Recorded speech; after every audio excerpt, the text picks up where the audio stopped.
हमें बड़ा सुख मिलता है जब आप लोगों को दर्शन करते हैं ना, तो हमें एक आध्यात्मिक सुख मिलता है। और हमें आपको देख के सुख मिलता है कि मन कोई की इच्छा पूरी हो गया। साधु एक आया है जो ड्रैगन के आगे की बात कर रहा है। आपने जिनको भी जवाब दिया अभी भी यही बोल रहे हैं कि नाम ही बस सब केवल वही है। जी, गुरुवाणी जी और जितने भी ग्रंथ हैं, जितने भी संत हैं, सबका सार है नाम। नाम और साधु सेवा, साधु संग, सत्संगत, बस इसी से पार होगा। अगर भगवान नाम, हरि नाम आप जप रहे हैं तो जिधर जाना चाहेंगे, निराकार साकार जो अनुभव करना। खास बात है संसार का चिंतन छूटना। जिसे ठीक निशाने पे तीर मारना है, उसको इधर डाल नहीं देखनी, चिड़िया नहीं देखनी, नेत्र मारना है तो नेत्र ही केवल देखने हैं। जैसे लक्ष्य है ना कि चिड़िया के नेत्र को बेधना है, तो डाल पे चिड़िया बंधी है, फिर उसके नेत्र गलत, निशाना सही नहीं लगेगा। न डाल दिखाई दे न चिड़िया दिखाई दे, केवल सीधे नेत्र दिखाई दे और मारो, निशाने पे मारो। तो हमें उस अकाल परम पुरुष परमात्मा की प्राप्ति करनी है। तो बस वाहे गुरु वाहे गुरु वाहे गुरु, संसार का चिंतन छूट जाए तो ये सब बनता है और बिगड़ता है। सृजन, पालन और संहार, ये तीन माया की लीलाएं हो रही। तो इनके ऊपर उठ के बात करो, इनके ऊपर उठ के चलो, क्योंकि जैसे परमार्थी है ना, तो इनके ऊपर चलता है। जो स्वार्थी होता है ना, वो इनके अंतर्गत चलता है। जब परमार्थ का ऊपर से ऊंचाई से दर्शन करो, जैसे आप हेलीकॉप्टर ऊंचाई पे ले जाओ, फिर देखो तो आपको छोटा बड़ा नहीं दिखाई देगा, सब बराबर दिखाई देगा।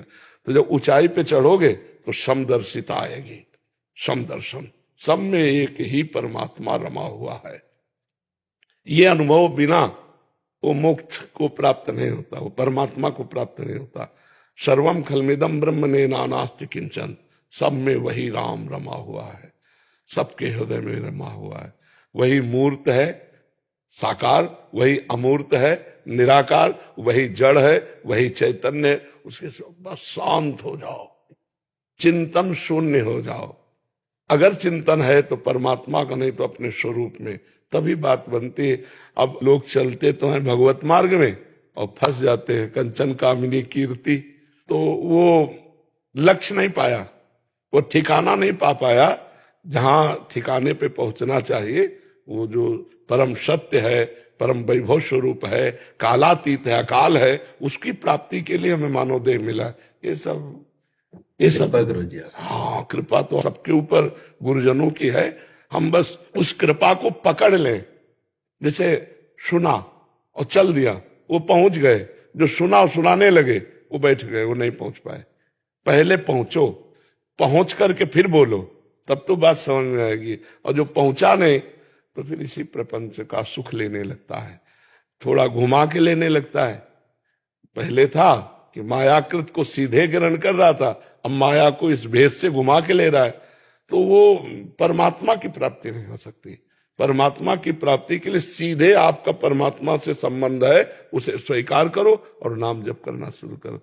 हमने नानक साहब जी की वाणी पढ़ी, गुरु नानक साहब, उन्होंने कहा मूड़ मुड़ा लो या जटा रखा लो, आप चाहे दिगंबर घूमो चाहे वस्त्र धारण कर लो, इससे कुछ नहीं होना।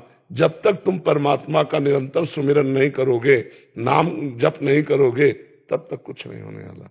इन महापुरुषों की वाणी जो है वो पढ़ा करो, एकांत में मनन किया करो, तो वाणी ही गुरु है। और उसी वाणी को मान लो तो जो गुरु है वही आप हो जाओगे। आपका स्वरूप और गुरु का स्वरूप, उसमें अंतर नहीं। ये रूप अलग अलग है, जो तत्व है वो गुरु स्वरूप ही है, जो आपका तत्व है वो गुरु स्वरूप ही है। जैसे एक श्लोक है संस्कृत में, अखंड मंडलाकारम व्याप्तमेन चराचरम, चर अचर तत्पदम दर्शतमेन तस्मै श्री गुरुवे नमः। वो वृक्ष में भी है, वो जीव पशु पक्षी में भी है, वो मनुष्य में भी है। जहां कुछ नहीं वहां भी वो है, और जहां सब कुछ है वहां भी वो है। तो वही आप भी हुए ना। जब सर्वत्र है तो आप में कौन है? वही बैठा हुआ है। जब गुरु स्वरूप जीव हो जाता है, ब्रह्म स्वरूप हो जाता है, तब जीवन मुक्त होता है। तो हमको इस प्रपंच से हटना है। सबसे हट गए तो इसमें फंस गए। इस प्रपंच से हटना, यही भारी प्रपंच है। जो देह है, इसी के कारण तो हम सब भोगों में फंस रहे हैं। इसी से हटना है। उचित भोजन, उचित विश्राम और रात दिन कर्मठ होकर के सेवा करो और खूब भजन करो, इसी से परमात्मा प्राप्ति हो जाती है। वाहेगुरु का खालसा, वाहेगुरु जी की फतेह। राधे राधे राधे।